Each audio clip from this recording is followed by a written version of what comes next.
তোমার কি মনে হয় বাবা, মা এই বিয়েটাকে সহজভাবে মেনে নেবে? আমার সিদ্ধান্তের ওপর তো কখনোই কিছু বলেনি রে দীপক। এই বিয়ের ব্যাপারে কেন যে সে মানতে পারছে না আমি সেটাই বুঝতে পারছি না। মা এখনো কিছু বলেনি ঠিকই, কিন্তু আমরা যখন বিয়ের জন্য বের হই তখন মায়ের মুখের ভাবটা দেখেছিলে? মনে হয়েছিল যেন আগুন জ্বলছে তার শরীরের ভেতর। রে দীপক, দেখেছি বই কি। বুঝতে পেরেছে শিবানী আমাদের উপর ভীষণ রাগ করেছে।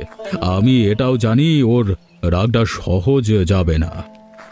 কিন্তু বাবা, দেবী তো খারাপ মেয়ে নয়, শান্ত ভদ্র, কথা কম বলে। তবু মা এতটা বিরোধিতা করছে কেন বুঝতে পারছি না।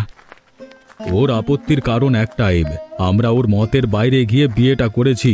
তোর দাদুর বাড়ির লোকেরা এখন একটু জাতপাত নিয়ে ভাবে, ওদের জাতের সাথে মেলেনি বলেই তোর মায়ের এই রাগ। আর তাছাড়া তোর মাকে জানিসই তো কেমন জেদি স্বভাবে। তা অবশ্য ঠিক বলেছ, কিন্তু বাবা এখনো কি এসব জাতপাত নিয়ে মানুষ ভাবে? ভাবে রে দীপক, ভাবে। আর ভাবে বলেই তো এসব ঝামেলা হয়েছে। একটা কথা মনে রাখবি, তোর মা কিন্তু দেবীর উপরে ভীষণ ক্ষোভ প্রকাশ করবে, আর সেসব তোকেই সামলাতে হবে। কিন্তু বাবা, মায়ের বিরুদ্ধে আমি কিভাবে কথা বলবো? বিরুদ্ধে বলতে হবে না, তুই শুধু দেখবি দেবী যেন ভয় না পায়। নতুন পরিবেশ, নতুন মানুষ, নতুন নিয়ম কানুনে ওর উপর চাপ যেন বেশি না পড়ে। তুমি কোনো চিন্তা করো না বাবা, আমি আছি ওর পাশে। মা রেগে থাকলেও আমি দেবীর সঙ্গে ভালো ব্যবহার করব। আমি খুব একটা চিন্তিত নই রে দীপক, আমি জানি তুই অনেক বুঝদার ছেলে। কিন্তু বাবা, যদি মা দেবীকে কখনোই গ্রহণ না করে তাহলে এই সংসারে শান্তি থাকবে কিভাবে? সেটা সময় বলবে রে দীপক, কেবল সময় পারে সবকিছু ঠিক করে দিতে। দেখলি পাঁচু, দেখলি আমার মত নেই জেনেই তোর বাপ ছেলে কেমন নতুন নিয়ে আসছে। একবারও আমার কথাটা তাদের কেউ ভাবলো না। সবই দেখছি গো গিন্নিমা, সবই শুনছি। দেখি আর কি করব বলুন? আমি কামলা মানুষ, আমার কথায় কি কিছু হবে? যেখানে আমাকেই তোরা পাত্তা দিলি না সেখানে তুই কোন ছাড়। সবই কপাল, বুঝলি তো? সবই কপাল, সবই আমার কপাল। আমি বলি কি গিন্নিমা, যা হবার হয়েই গেছে। আপনি বরং নতুন বউটাকে মন থেকে বরণ করে ঘরে তুলুন। আমি তো ওই বিয়ে বাড়ি থেকেই এলুম গো। বউটা অনেক সুন্দর আর লক্ষ্মীমন্ত হয়েছে। কি বললি তুই? হ্যাঁ, কি বললি রে পাঁচু? ওই ছোট জাতের মেয়েকে আমি মন থেকে মেনে নেব? ওই মেয়েটারই বা কি দোষ বলুন গিন্নিমা? কত স্বপ্ন নিয়ে এখানে আসছে, আর প্রথম দিনই যদি খারাপ যায় তাহলে পুরোটা জীবন কিভাবে কাটবে? তোর দেখছি ওই বউটার প্রতি দরদ উতলে পড়ছে। ঘটনাটা কি রে পাঁচু? ঘটনা আর কি হবে, আমার ছোট বোনের বয়সী মেয়েটা দেখে বড্ড মায়া লাগলো তাই। হয়েছে হয়েছে, এবার একটু থাম দেখি। বকর বকর করতে করতে কানের পোকা তো সব নাড়িয়ে দিলি। আপনি অযথা রাগ করছেন গিন্নিমা, আমি কিন্তু কথাগুলো সেভাবে বলিনি। হ্যাঁ রে পাঁচু, আমাকে কি তুই কচি খুকি ভেবেছিস? এই মাথার চুল কি বাতাসে পেকেছে রে? আমার ভুল হয়েছে গিন্নিমা, আমি এই যে মুখে কুলু পাটলুম আর কিচ্ছুটি বলছি না। দাঁড়িয়ে থাকতে থাকতে আমার পা দুখান ব্যথায় ধরে গেল, অথচ দেখ তাদের আসার কোনো নাম নেই। বলি আস্তে আস্তে যদি দেরি হবে তবে আমাকে সাত সকালে বরণডালা নিয়ে দাঁড়াতে বললো কেন? হ্যাঁ, আর বেশিক্ষণ লাগবে না গিন্নিমা, হেঁটে হেঁটে আসছে তো তাই কিছুটা দেরি হচ্ছে। আবার পালকি করে বউ আনতে গেছে, দেখে মনে হচ্ছে যেন কোনো নবাবের মেয়েকে বউ করে আনছে। কি গো দাদু, এমন মন খারাপ করে বসে আছো কেন? কিছু হয়েছে নাকি? না গো বাপু, তেমন কিছু হয়নি। ওই নাতনিটাকে বিদায় দিলাম তো, তাই মনটার ভেতর কেমন করছে। দেবীর বিয়ে হলো নাকি? ওই একবারও তো বললে না। ওই হঠাৎ করে বিয়ে ঠিক হয়ে গেল, কাউকে জানানোর সময় পেলুম না। বিয়ে দিয়ে ভালোই করেছো দাদু। হ্যাঁ, বড় মেয়ে তো আইবুড়ো, ঘর ঘরে রাখাটাই বিপদ। তা দাদু কোন গায়ে বিয়ে দিলে? এই গাঁয়ে বিয়েটা হয়েছে ওই মোড়ল মশাই ছেলে দীপকের সাথে। বলছো কি দাদু, এই মোড়লের ছেলে দীপকের সাথে দেবীর বিয়ে হলো? দেবীর ভাগ্যখানা তো দেখছি বিশাল। ভাই রতন, মেয়েটার জন্য আশীর্বাদ করো কেমন? অবশ্যই অবশ্যই। তা দাদু, এত বড় ঘরে দেবীকে বিয়ে দিলে কিভাবে সম্বন্ধ করলে গো? সম্পর্কের বিয়ে নাকি? মোড়ল মশাই নিজে এসে আমাকে বিয়ের প্রস্তাব দিয়েছেন। তিনি এত করে ধরলেন তাই আর না করতে পারিনি। বাহ, শুনে ভীষণ ভালো লাগলো গো। আশীর্বাদ করি মেয়েটা সুখে শান্তিতে সংসার করুক। এদিকে আমার ঘরটা কেমন শূন্য হয়ে গেল। এই শূন্য বাড়িটাতে এখন বুড়ো মানুষটা একা একা থাকি কি করে বলতো ভাই? কি আর করবে বলো, এটাই যে নিয়ম। মেয়েদের এত যত্ন করে বড় করে শেষে কিনা দিতে হয় মানে অন্যের ঘরে। এমন নিয়মের মাথায় আগুন। আমার বুকখানা কেমন শূন্য হয়ে গেল। সেই ছোট থেকে মেয়েটাকে এই বুকে করে আগলে রেখেছি, এখন কি নিয়ে থাকবো আমি? থাক দাদু, আর মন খারাপ করো না। কড়া করে এক কাপ চা দিই, খেয়ে মনটা হালকা করো। তাই দাও রতন, চাটা খেয়ে আবার বাড়ির দিকে যেতে হবে। ঠিক আছে গো দাদু। এই দেখুন গিন্নিমা, আমাদের বাড়ির নতুন বউ এসে গেছে। আপনি তো সেই কখন থেকে অধীর আগ্রহে অপেক্ষা করছেন বউকে বরণ করবেন বলে। নিন, আর অপেক্ষা করতে হবে না। সে কিরে পাঁচু, তোর গিন্নিমা সত্যি সত্যি অপেক্ষা করছিল নাকি? তবে আর বলছি কি কথা মশাই, গিন্নিমা আমাকে কতবার যে জিজ্ঞাসা করলেন আপনারা আসতে তো দেরি করছেন কেন। যাক, এখন গিন্নিমায়ের মতো মানে মমতা শীতল হয়ে গেছে। আমি তো নিজের কানকে বিশ্বাস করতে পারছি না রে। এসব কি সত্যি? মানে গিন্নি, মানে পাঁচু যা বললো সব কি মানে সত্যি? হ্যাঁ গো হ্যাঁ, এই সব কিছুই সত্যি। আমার মাথায় তো পেতনিতে ভর করেছে, তাই আমি ওই সব বলছি পাঁচুকে। তার মানে পাঁচু আমাকে সবকিছু বানিয়ে বানিয়ে বলল? সে তো পাঁচুকেই জিজ্ঞাসা করো না গো। দাঁড়িয়ে থাকতে থাকতে কোথায় আমার কোমর পা ব্যথায় ধরে গেছে, আর আমি করব কিনা আদিক্ষেতা। হ্যাঁ রে পাঁচু, তোর গিন্নিমা এসব কি বলছে? এই কেলো করেছে রে। কোথায় আমি একটু গিন্নিমাকে উপরে তুলতে চাইলাম, সেটা গিন্নিমার হতে দিল না। আগে কথা বাদ দিন তো এসব কথা। গিন্নিমা, তাড়াতাড়ি বরণের কাজটা সেরে পেলুন, আপনার তো আবার পায়ে ভীষণ ব্যথা। ঠিক আছে ঠিক আছে, করছি করছি। যাক বাবা, এবারের মতো বেঁচে গেলাম।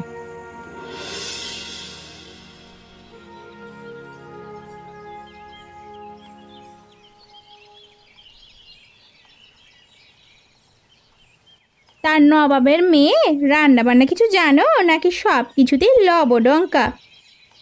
জি মা, আমি মোটামুটি রান্না বান্না জানি। বাড়িতে দাদু আর আমি থাকতাম, তাই তো আমাকেই রান্নার দিকটা দেখতে হতো। সে কেমন রান্না জানো? আজকেই পরীক্ষা হয়ে যাবে। সকলেই খাবার টেবিলে বসে আছে। তোমার রান্না কত দূর? এই তো মা, এই কচুর লতিটা রান্না হলেই আমি সকলকে খেতে দিয়ে দেব। কচুর লতি কোথায় পেলে? আমাদের বাড়িতে তো কেউ কচুর লতি খায় না, গোলা চুলকায় বলে। সকালবেলা উঠানের পাশে কচু গাছগুলো দেখলাম, অনেকগুলো কচুর লতি বেরিয়েছে। সেইগুলো তুলে কুচু চিংড়ি দিয়ে রান্না করলাম। আজ খেয়ে দেখবেন মা, এই তরকারি খেতে ভীষণ মজা। এইগুলো রান্না করতে কে বলেছে তোমাকে? বলি, কার কাছে শুনে এই কাজটা করেছো? আমি যেই বাড়ির গিন্নি সেটা কি তোমাকে নতুন করে আবার বলে দিতে হবে নাকি? হ্যাঁ, বাড়িতে আসতে না আসতেই আমার ওপর খবরদারি? হ্যাঁ, কি সাহস! আপনি এভাবে রেগে যাচ্ছেন কেন মা? আমি যদি ভুল করে থাকি আমাকে ক্ষমা করে দেবেন, তবু এভাবে রেগে যাবেন না। আবার মুখে মুখে কথা বলছো?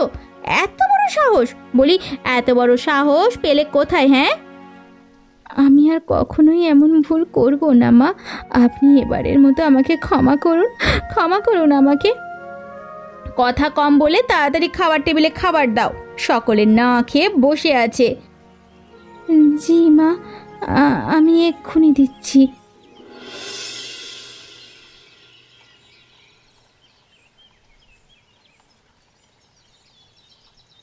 বাবা, বলছিলাম যে এই তরকারিটা একটু খেয়ে দেখুন।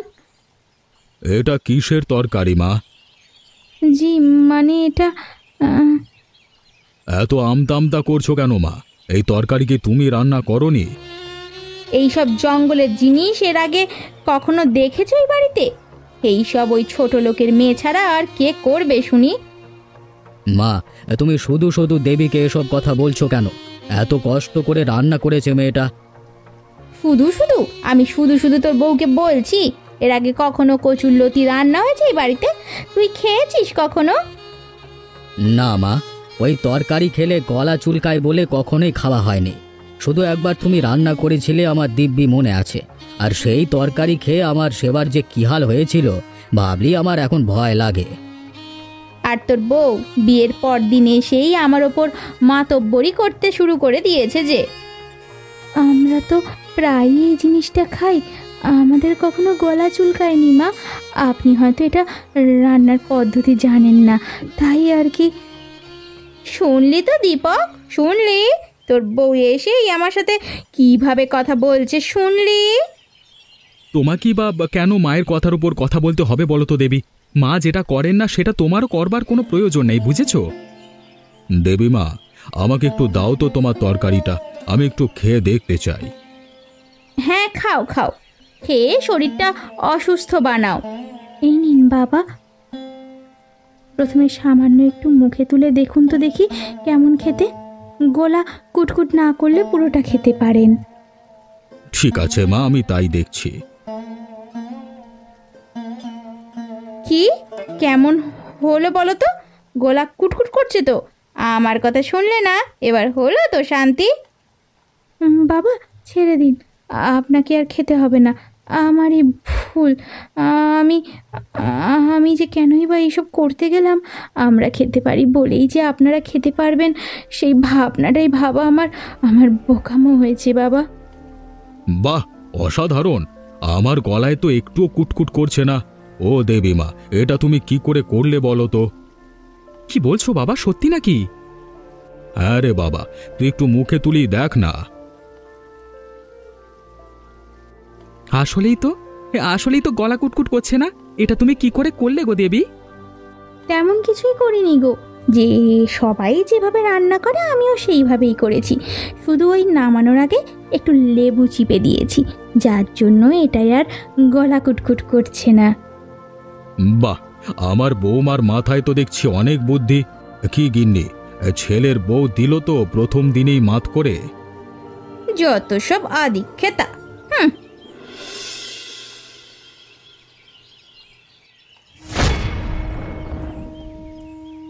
এ কি দাদু, তুমি এভাবে পড়ে গেলে কেন? কি হয়েছে তোমার? জানি না রতন, হঠাৎ করে মাথাটা ঘুরে গেল, বুকের ভেতরটাও কেমন চিনচিন করে ব্যথা করছে। সে কি গো দাদু, এখন কি করবে বলো তো? তোমাকে দেখবার মতো কেউ তো নেই। ওই কপালে যা আছে তাই হবে রতন। দাদু চলো তোমাকে ডাক্তারের কাছে নিয়ে যাই। ডাক্তারের কাছে যেতে হবে না রতন, তুমি একটু কষ্ট করে আমাকে বাড়িতে নিয়ে আসতে পারবে? তা পারবো, কিন্তু দাদু তোমার অবস্থা তো খুব একটা ভালো ঠেকছে না। বাড়িতে যাওয়াটা মানে কি ঠিক হবে? আমাকে নিয়ে এত ভেবো না ভাই, তুমি পারলে আমাকে একটু বাড়িতে রেখে আসো। ডাক্তারের কাছে গিয়েই বা কি লাভ বলো? বুড়ো হয়েছি, একটা সময় তো দুনিয়ার মায়া ত্যাগ করতে হবে। এভাবে বলো না গো দাদু, শুনতে ভীষণ কষ্ট লাগে।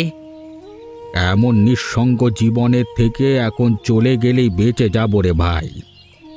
দাদু বলছিলাম যে আমি কি একবার মানে দেবী বাড়ি যাব? আরে না না, তার কোনো দরকার পড়বে না বুঝলে। মেয়েটার সবে বিয়ে হয়েছে, ওকে সব ঝামেলার মধ্যে না জড়ানোই ভালো।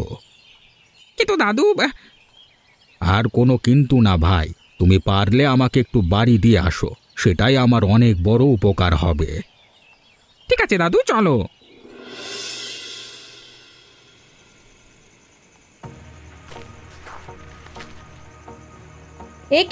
একি তুমি কে বাপু? বলা নেই কওয়া নেই বাড়ির অন্দরে ঢুকে পড়লে কেন? আগে আমাকে দেবী দাদু পাঠিয়েছে। কেন কেন? তুমি আবার এই ভর সন্ধ্যায়? তোমাকে পাঠালো কেন শুনি?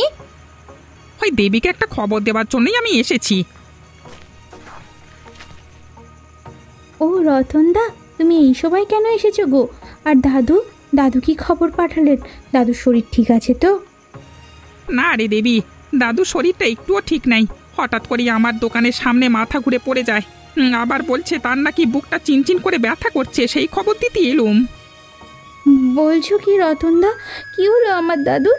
আমার দাদু ঠিক আছে তো? এই দুনিয়াতে আপন বলতে ওই একজনই আছে। সত্যি বলতে দাদুর অবস্থা খুব একটা ভালো না রে দেবী, তুই শিগগিরই চল। চলো রতনদা, শিগগিরই চলো। এই থামো বলি, কাউকে কিছু না বলে একটা অচেনা পুরুষের সাথে হন হন করে চললে কোথায় শুনি? হ্যাঁ আপনি তো সব কিছুই শুনলেন মা, আপনি তো শুনলেন আমার দাদুর অবস্থা বেশি ভালো নয়। আমি সেখানে যাচ্ছি মা। কিন্তু মা, তোমায় তো এভাবে যাওয়া চলবে না। তোমার শ্বশুর দীপক কেউই তো বাড়িতে নেই। এমন অবস্থায় আমি তোমাকে একজন পরপুরুষের সাথে কি করে ছেড়ে দিই বলো তো? উনি আমার দাদা হয় মা, উনি অচেনা পুরুষ নয়। আমি জানি না মা, আপনি এমন করবেন না। আমার দাদুর যে আমি ছাড়া আর কেউ নেই। দয়া করুন কাকিমা, একটু দয়া করুন, মেয়েটাকে তার দাদুর কাছে যেতে দিন। এই, তুমি এখন যাও তো বাপু। দেবীর শ্বশুর আর স্বামী বাড়িতে এসে সিদ্ধান্ত নেবেন। তুমি এখন ঘরে যাও বৌমা। কিন্তু মা, আমি বললুম না ঘরে যাও। ও রতনদা, তুমি একটু দাদুর পাশে থেকেও কেমন? তুই কোনো চিন্তা করিস না রে দেবী, আমি আছি দাদুর পাশে।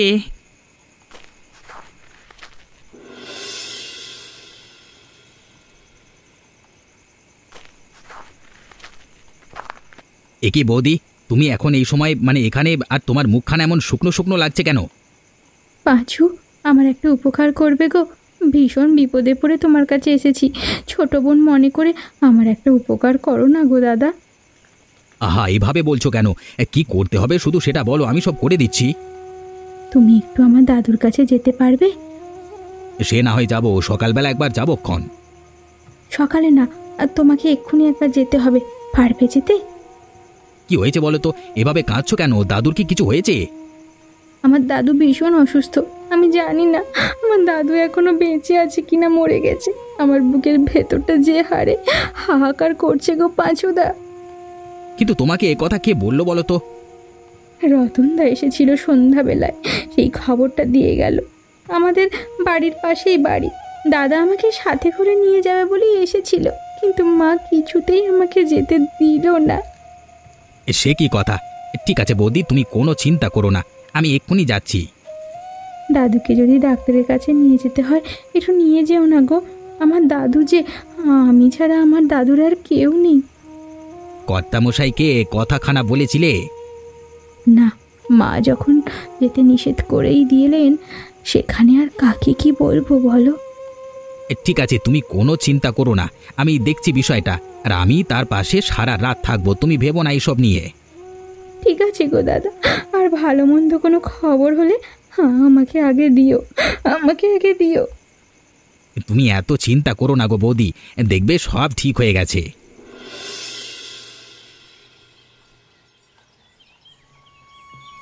আমি বৌদিকে বলে এলাম কোনো চিন্তা না করতে, অথচ এটা কি হয়ে গেল বলো তো রতনদা? আমিও সেটাই ভাবছি। দেবীকে কি বলবো বলো তো পাঁচু? আর ওর শাশুড়িটাও একটা মানুষ, একটা অমানুষ। আমি এত করে বললাম মেয়েটাকে একটিবার আসতে দেওয়ার জন্য, আসতে দিল না তো, মানে দিলই না।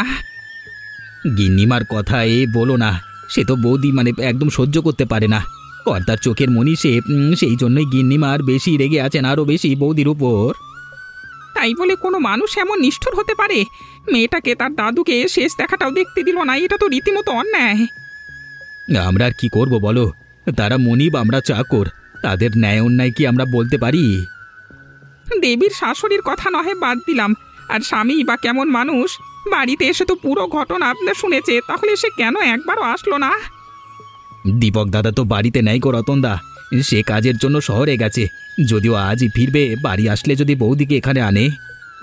ততক্ষণ কি আমরা দাদুকে ফেলে রাখবো নাকি? বৌদিকে না দেখিয়ে দাদুর সৎকার করাটা মোটেও ঠিক হবে না। সন্ধে অবধি আমাদের অপেক্ষা করতেই হবে। এই কথাখানা তুমি মন্দ বলনি, তবে তাই করি। একদম।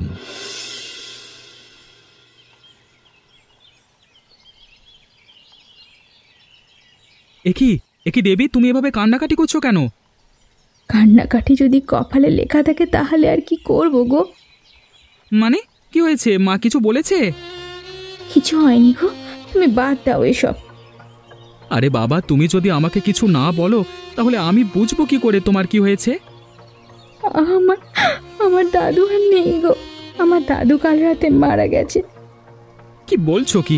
এত বড় একটা ঘটনা ঘটে গেল, আর তুমি এখন এ বাড়িতে? তুমি সেখানে গেলে না কেন? কি করে যাব? আমি গরিব ঘরের মেয়ে। আমার কথার, আমার কষ্টের কি কোনো মূল্য আছে গো? থাকবে না কেন? আলবাত থাকবে। তুমি মাকে বলনি? কি হবে মাকে বলে? মায়ের কি কেউ হই আমি? না আমার দাদু মায়ের আপনজন যে মায়ের কষ্ট লাগবে। কি আশ্চর্য, তুমি এভাবে কথা বলছো কেন? আমি আর কিভাবে কথা বলবো? কাল সন্ধ্যায় রতনদা এসেছিল আমাকে নিতে। তোমার মা সব কিছু শুনেও আমাকে যেতে দিল না। তখন আমাকে যেতে দিলে আমি অন্তত দাদুর শেষ সময়টায় তার পাশে থাকতে পারতাম, বলো? মা তোমাকে যেতে দেয়নি? না, দেয়নি। ঠিক আছে, চলো।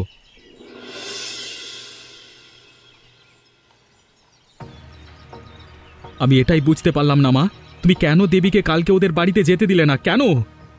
তোর বউকে একা একা না পাঠিয়ে আমি কি মস্ত বড় ভুল করেছি রে দীপক? একা একা হবে কেন? দেবীকে নিতে ওর পাশের বাড়ির দাদা আসেনি? হ্যাঁ এসেছিল, কিন্তু কি করে জানবো ওই লোকটা দেবীর আসলেই দাদা হয় আর দেবীর দাদুও আসলে অসুস্থ? তোমার এই সন্দেহর কারণে তুমি দেবীকে যেতে দাওনি, তাই তো? হ্যাঁ তাই। দেবীর দাদু সত্যি সত্যি মারা গেছে, এবার তুমি কি বলবে মা? এটা অত্যন্ত দুঃখজনক একটা ঘটনা। আমি অবাক হয়ে যাচ্ছি তোমাকে দেখে। আমি বিশ্বাসই করতে পারছি না যে তুমি আমার মা। আর তুমি বাবা, তুমি তো দেবীকে নিয়ে যেতে পারতে নাকি? আর তোমরা কেউ না পারলে পাঁচুকে পাঠিয়ে দিতে। আমি এসবের কিছুই জানতাম না রে বাবা, তোর মা বা দেবী কেউই আমাকে এসব জানায়নি। বুঝেছি, তোমাদের আর কিছু বলেই কিছু হবে না। তবে মা, তুমি কাজটা মোটেও ঠিক করনি। চলো দেবী। আমি কি করে জানতুম রে বাবা যে বৌমার দাদু মারা যাবেন? তোমার সাথে কথা বলবার আর কোনো ইচ্ছেই আমার নেই মা। আমার ভাবতেই অবাক লাগছে যে তুমি আমার মা। এত বড় কথা বললি বাবা, এত বড় কথাটা তুই আমাকে বলতে পারলি? তুমি বাধ্য করেছো মা। যাই হোক, আমি এখন দেবীকে নিয়ে যাচ্ছি। তোমার সাথে থাকলে আরো দুটো বেফাস কথা আমার মুখ দিয়ে বেরিয়ে আসবে, সেটা আমি এখন চাইছি না। এখন তোর মা তো পর হবেই। যা বাবা যা।